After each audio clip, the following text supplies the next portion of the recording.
Germany planned a quick strike to secure the East and win the war. But one city turned that dream into a nightmare.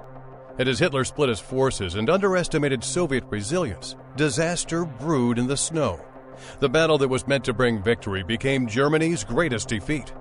How did Hitler's obsession with a name seal the fate of his entire army?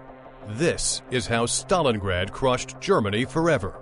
The summer of 1942 marked Germany's last great offensive gamble on the Eastern Front.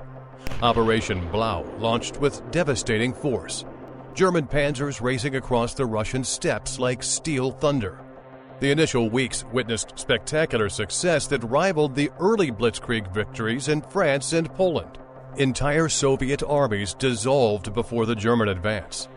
In just the first month, Wehrmacht forces captured over 240,000 Red Army soldiers and destroyed thousands of tanks and artillery pieces.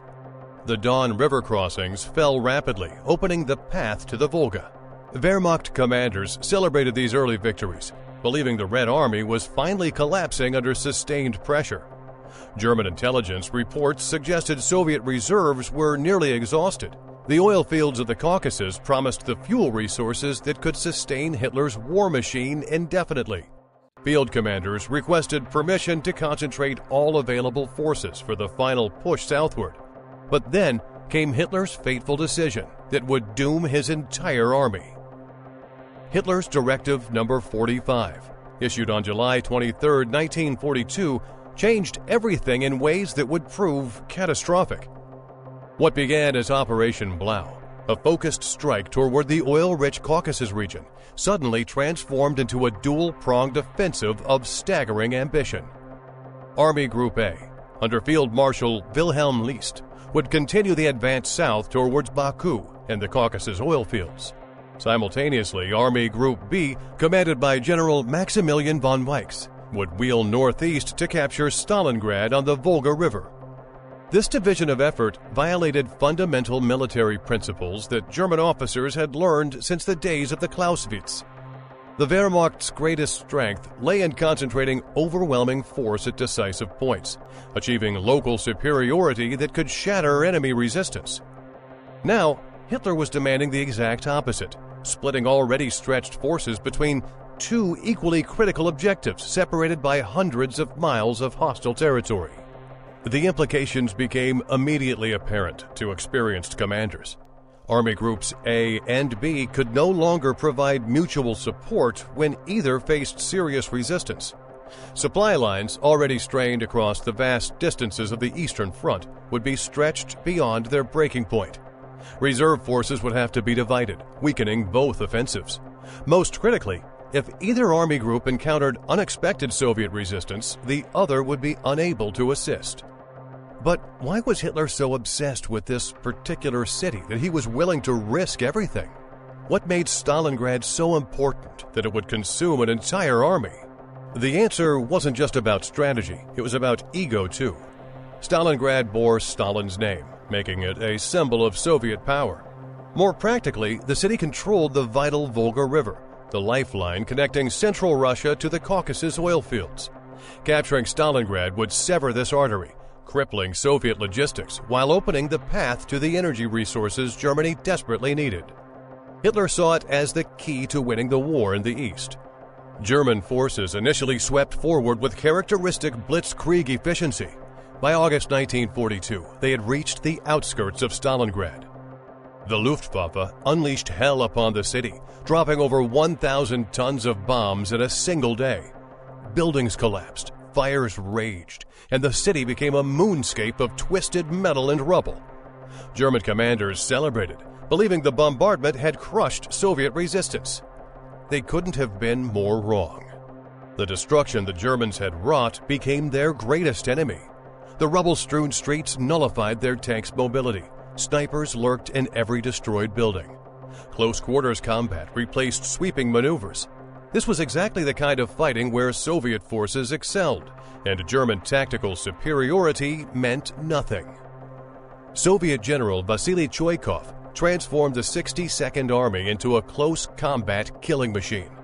His soldiers learned to fight building by building, room by room, staircase by staircase. They mastered the art of night fighting, appearing like ghosts to strike German positions before vanishing back into the ruins. German soldiers, accustomed to rapid advances and clear objectives, found themselves trapped in an endless nightmare of urban warfare. The fighting grew so intense that soldiers measured progress not in miles or even blocks, but in floors of buildings. A single apartment building could change hands multiple times in a single day. German reports describe battles lasting weeks for individual structures. The factory district became a particular hellscape, where massive industrial complexes provided maze-like battlegrounds that consumed entire divisions. But as the Germans slowly ground forward through the city, winning building after building, how were the Soviets secretly preparing a move that would trap the entire German army? What was Stalin planning that would turn the tables completely? While German forces bled themselves dry in Stalingrad's ruins, Stalin and his generals were orchestrating one of the largest military deceptions in history. They secretly assembled over 1 million fresh troops, thousands of tanks, and massive artillery reserves north and south of the city. The operation, codenamed Uranus, would encircle the entire German Sixth Army in a massive pincer movement. German intelligence completely missed these preparations, focused as they were on the brutal street fighting ahead of them. By 1942, General Frederick Paulus's Sixth Army controlled roughly 90% of Stalingrad. Victory seemed inevitable. German propaganda celebrated the imminent capture of Stalin's city. Then, on November 19th, the trap snapped shut. Soviet forces exploded from their concealed positions north and south of the city. Romanian and Hungarian units, poorly equipped and demoralized, crumbled immediately. Within 4 days, the pincers met, completely surrounding nearly 300,000 Axis soldiers. The hunters had become the hunted. The encirclement created an instant catastrophe for German forces. Cut off from supply lines, the Sixth Army faced the approaching Russian winter with dwindling ammunition, food, and medical supplies. Hermann Göring promised the Luftwaffe could supply the trapped army by air, boasting he could deliver 500 tons of supplies daily. This proved a devastating lie. The reality was far different. Weather, Soviet fighters, and logistics meant the Luftwaffe managed barely 100 tons per day on average. The trapped soldiers needed at least 700 tons daily to survive and fight effectively. Starvation set in quickly. Soldiers ate horses, then dogs, then boiled leather boots for any nutrition they might provide. Medical supplies vanished, leaving wounded men to suffer without proper care. Morale collapsed as quickly as physical strength. General Paulus repeatedly requested permission to break out while his forces still had strength to fight. Each request was denied. Hitler declared Stalingrad a fortress that must be held at all costs. The Führer's obsession with never yielding ground doomed hundreds of thousands of his own soldiers to death or capture. The attempted relief operation, Operation Winter Storm, launched in December under General Erich von Manstein. His forces fought desperately to reach the trapped army, advancing to within 35 miles of the Stalingrad perimeter. For a brief moment, breakout seemed possible, but Hitler's refusal to authorize the Sixth Army's withdrawal meant the relief force fought alone. Soviet reserves smashed the rescue attempt, and German hopes died in the snow. Inside the shrinking pocket, conditions deteriorated beyond human endurance. Temperatures plunged to minus 40 degrees Fahrenheit. Soldiers wrapped themselves in newspaper and rags, trying to stave off frostbite. Typhus and dysentery spread through the ranks. The daily death toll reached thousands. German positions contracted steadily as units simply ceased to exist. Here comes the most shocking part of the story. As his army faced complete annihilation, Hitler made Paulus a field marshal on January 30th, 1943. But this wasn't an honor. It was psychological warfare against his own general. Hitler knew that no German field marshal had ever surrendered in battle. By promoting Paulus, he was sending a clear message: death before dishonor. The promotion was meant to pressure Paulus into committing suicide rather than surrendering, taking the entire army down with him. This calculated manipulation revealed the depths of Hitler's callousness toward his own soldiers' lives. The end came on February 2, 1943. Paulus, faced with the complete destruction of his remaining forces, defied Hitler's expectations and surrendered. The once mighty Sixth Army ceased to exist. Of the nearly 300,000 men who had entered the Stalingrad cauldron, only about 91,000 survived to be taken prisoner.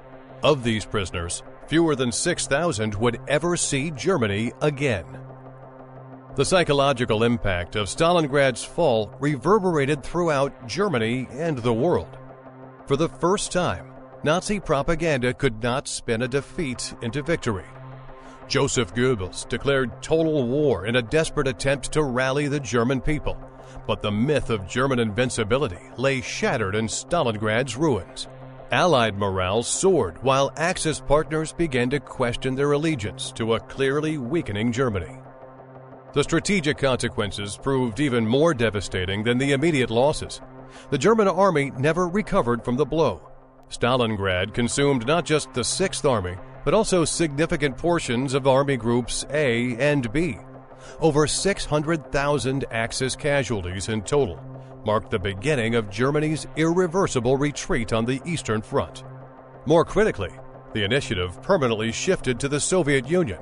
The Red Army, bloodied but victorious, began the long advance westward that would eventually carry them to Berlin. German forces found themselves constantly reacting to Soviet moves rather than dictating the tempo of operations. The hunter had permanently become the hunted. The defeat exposed fundamental flaws in German strategic thinking. Hitler's micromanagement and refusal to allow tactical withdrawals cost Germany armies it could not afford to lose. The Wehrmacht's tactical excellence could not compensate for strategic blunders at the highest levels. Logistics, that unglamorous but crucial aspect of warfare, proved inadequate for sustaining operations across the vast distances of the Eastern Front. Perhaps most importantly, Stalingrad demonstrated that the Soviet Union possessed both the industrial capacity and human resources to outlast Germany in a prolonged conflict. While Germany struggled to replace its losses, Soviet factories beyond the Urals continued producing tanks, aircraft, and artillery in ever-increasing numbers. The mathematics of attrition clearly favored the Allies. The battle's aftermath also revealed the true nature of Nazi ideology. German treatment of Soviet prisoners was barbaric, with death rates approaching 60%. This brutality eliminated any possibility of Soviet surrender and ensured the Eastern Front would be fought with unprecedented savagery. The Germans had created an enemy that would fight to the death, making their own eventual defeat even more certain. Stalingrad became a symbol of Soviet resilience and Nazi overreach. The city that bore Stalin's name had broken Hitler's war machine. The battle demonstrated that industrial warfare favored nations with superior production capacity and manpower reserves. Germany, for all its tactical skill and technological innovation, simply could not match the combined resources of its enemies. The ripple effects extended far beyond military considerations. The defeat emboldened resistance movements across occupied Europe. It convinced neutral nations that Germany could be defeated. Most importantly, it assured the Western Allies that the Soviet Union would remain in the fight, making a negotiated peace impossible for Hitler. From Stalingrad forward, every action on the Eastern Front was defensive. The Third Reich's dreams of Lebensraum died in the rubble of a Soviet industrial city. The battle that was supposed to secure Germany's future instead guaranteed its destruction. Hitler's gamble for quick victory had failed, dooming Germany to the very war of attrition it could not win. The Battle of Stalingrad didn't just defeat a German army. It broke the back of Nazi Germany's war effort and changed the course of human history. But here's what I want to know. If you could change one decision Hitler made during the Stalingrad campaign, which would it be and why? Would you have focused only on the Caucasus oil fields instead of splitting forces? Would you have allowed Paulus to break out when he still could? Or maybe never started the urban battle at all? Share your thoughts in the comments below. And don't forget to subscribe for more incredible stories that shaped our world forever.